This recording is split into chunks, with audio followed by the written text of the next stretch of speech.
Do you want to get into some draft stuff? Anything else? You ready to move on? Whatever you want to start with. Uh, Let's a get little into it. bit, a little bit louder for there or there. I lost you a little bit. But yeah, Oh, let's get into some draft stuff. So we had our draft a week ago, I'm right? ready. Ready. We had our draft a week ago or 6 days ago or something like that. It was on It's on Sunday, I think, right? the sixth. Yeah. So so it's a, This so is it's a, the latest draft that we have ever done. I right. know we've had Hmm. some. Well, I guess I'm getting into it again here. We've had some Go funny for it. moments. Drafting early, you can get Hmm. some preseason injuries, some preseason felonies, stuff like that that definitely affect your teams. Definitely, because you don't redraft. You don't. I mean, if it was a high pick that you got, you know, uh, messed up with, like that really stinks. Yeah. But yeah, it's one of our latest drafts. I mean, now I'm just gonna kind of talk to you like as Dino as like another member in the league. Some of your favorite teams from the draft? I mean, like besides yours, besides mine, like what are you've got 10 to pick from, but if you rule out us two, so anything. If we don't rule out us two, I'm still not picking yours. Okay, okay, I'm gonna pick good side mine. note. Okay, Um, I think that's a strength for me. drafting. Has been drafting, Mm-hmm. yeah, and Yeah. we've seen through the years different strategies. So Mm-hmm. Surge's team is actually, he didn't take a receiver until the sixth round, Mm-hmm. but then went back to back to back with Robert Woods, Scary Terry, and Brandon Cooks. Yeah. So those are three. I know Robert Woods. Everybody has seen the production out of him in previous years. Scary Terry over here, he's looking very up, and coming from the NFC East over here, I don't really want to see him perform, but as long as it's Mm-hmm. not against the Cowboys, it's all right. So, going quarterback first round, that's something that we had kind of um, gone away from a little bit, other than, of course, Mm-hmm. Mahomes. Right. But here we had And that's who uh, Serge. Yeah. that was his first pick. We have Mahomes, The, Lamar Jackson, and Russell Wilson. That all was a go in the little bit of first the round. Yeah. analytics there for Russell Wilson on Jose's side there. He thinks he got something that none of us know about there. Um, so yeah, other than that, I do like how Gabe's team is looking here. Mm-hmm. Obviously, the rookie Edwards-Helaire, he Yeah. had a great game Mm-hmm. Thursday night. Good sign. And Yeah. when your first two picks of the draft are Chiefs players, Yeah. Mm-hmm. that's always looking great. I So agree. It's going to be a strong team, and if you have Chiefs players, I think that's really good for you. And I think we saw that on Thursday. And I've got a whole section for like talk about the Thursday game. But yeah, no, that's a really good point. I mean, just considering that Mahomes, Edwards-Helaire, and Kels went in the first two rounds. You know what I mean? And I don't even know who else, but yeah, definitely. Tyreek Hill also on the wraparound There you at go. pick Mm-hmm. 14. Yeah, Yep. Yep. so that's those are I Strong mean, teams, we do have a lot of strong looking teams. hmm especially for a Even 12-man though, league, because it yeah, would be exactly. yeah. Hmm. Yeah, so a couple other things that I think people should keep their eyes on. Austin with Jonathan Taylor at the last pick of the third round there. Hmm. That's something to look out for. I know a lot of people have seen the production of Marlon Mack. Hmm. And all of the other backs that have been thrown in the Colts backfield there. But Jonathan Taylor here, if he does break out, that he could be the new Christian McCaffrey, Zeke, Yeah. Saquon, Dalvin Cook, Yep. Yep. all of the Alvin Kamara, and now looking like Edwards-Helaire. So Hmm. um, that's one other team that to look out for right there, I'd say. Yeah, stuff like that really shakes it up, especially considering, I mean, you want to get value for your high picks, and running backs are always the cream of the crop. But when you have like Patrick Mahomes, who went fifth overall in our league, and you're now adding like other running backs, and other teams are getting values, that kind of you know shifts the scales a little bit. You know what I mean? Like we're now adding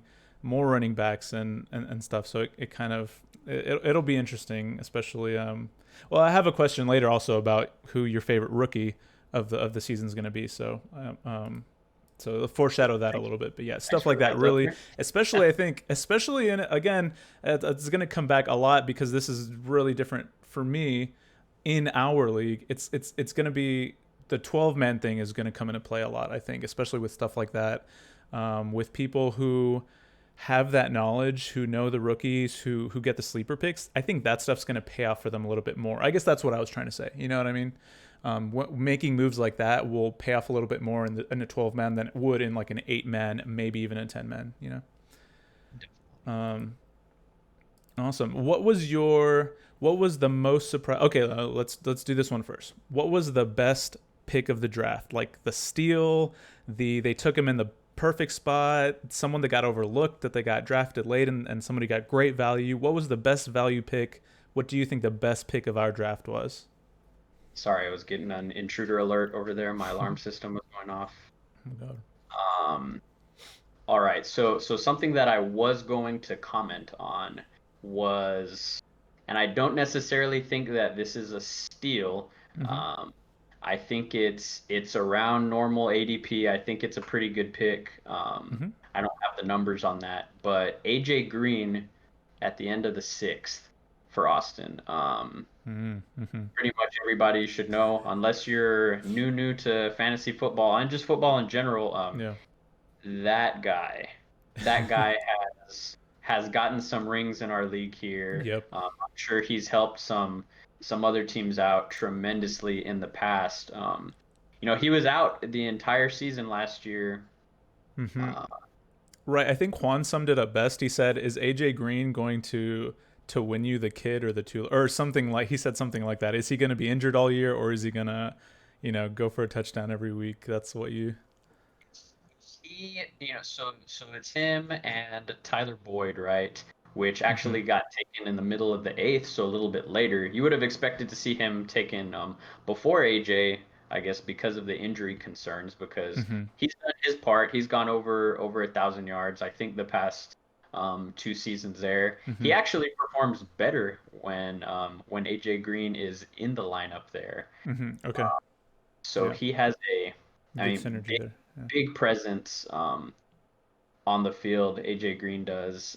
So it'll be interesting to see if the old combo of Julio Jones Right. and AJ Green here. They came into the league the same year, I believe. 2012 or 2011 was their rookie year. Nice. Okay. Um, Mm-hmm.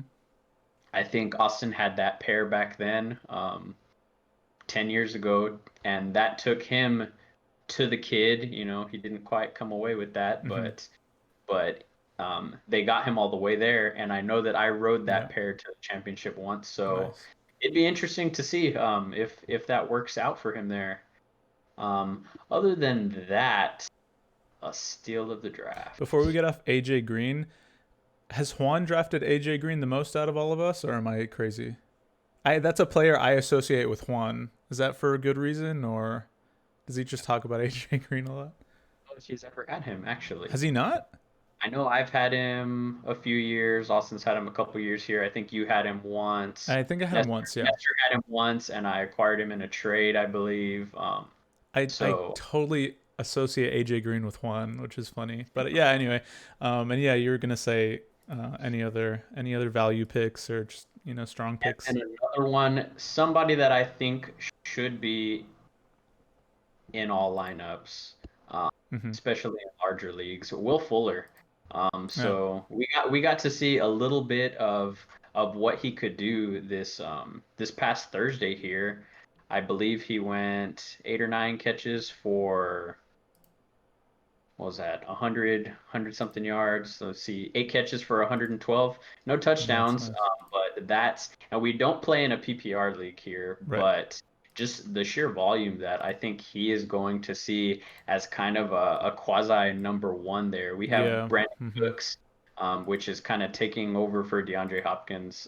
I don't Yep. really see him getting the same sort of production, even though he's gone Mm-hmm. for many catches, many yards Yeah. consistently on plenty of different teams the past few years. I think Will Fuller, looking at him as kind of like a 1B option on that offense Yeah. and somebody that already has rapport with Deshaun Watson. I Yeah, think that exactly. he has a potential to ball out. I definitely agree. There's not like a 100% replacement for Hopkins. I think it's more of like this workload opens up now for the Texans and for Texans receivers. Yeah, that's a really really good point, and I think we saw that also. Yeah, definitely.